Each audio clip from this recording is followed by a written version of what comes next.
In his new book, Where Tyranny Begins, the Justice Department, the FBI, and the War on Democracy, NBC News senior executive national security editor David Rohde examines how Mr. Trump has already co-opted federal law enforcement for his own political gain.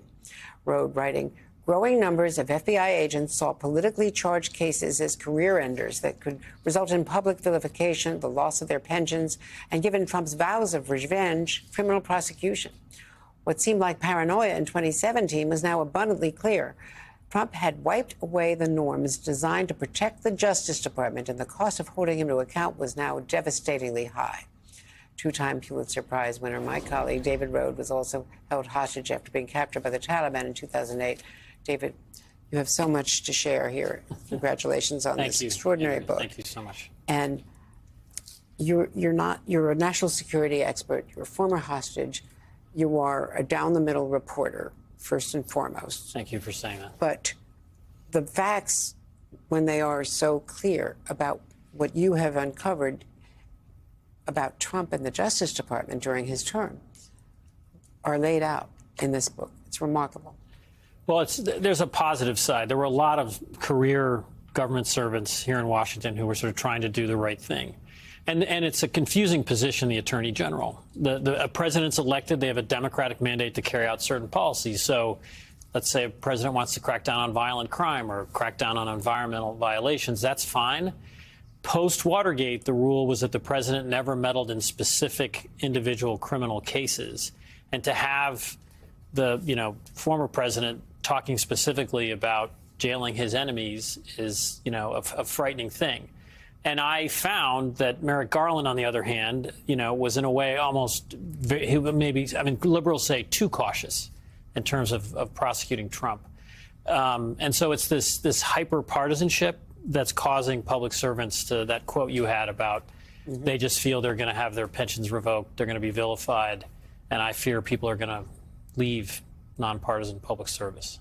And the criticism is too cautious about proceeding with the investigation and prosecution of Donald Trump, which led to the jam up at the back end, and him not being brought to trial on the major election case.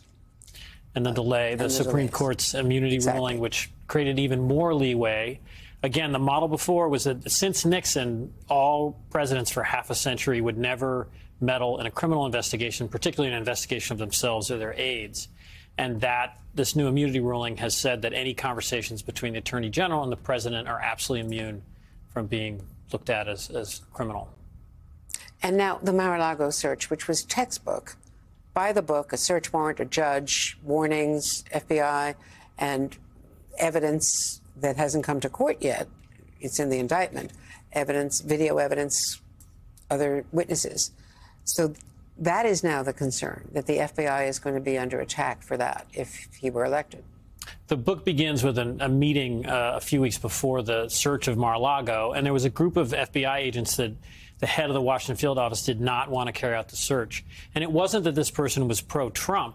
He was really pro-FBI. And he kept saying to the Justice Department, people who are their superiors, let's give Trump more time. Let's have a voluntary search. Anything to not search it, because he felt that was playing into Trump's conspiracy theories, that the FBI was somehow setting it up. In the end, the system worked. A career civil servant, Paul Abate, the deputy FBI director, ordered the search to happen. There were over 100 classified documents found. But again, Trump went on the attack, said that his home was being occupied. And it's that messaging that's been very effective. Today, about 75% of all voters and about 85% of Republicans say they have little to no confidence in the Justice Department, and about the same for the FBI.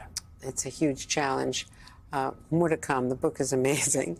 All your reporting, David Rohde. Thank you so much. Thank you. And the book is Where Tyranny Begins.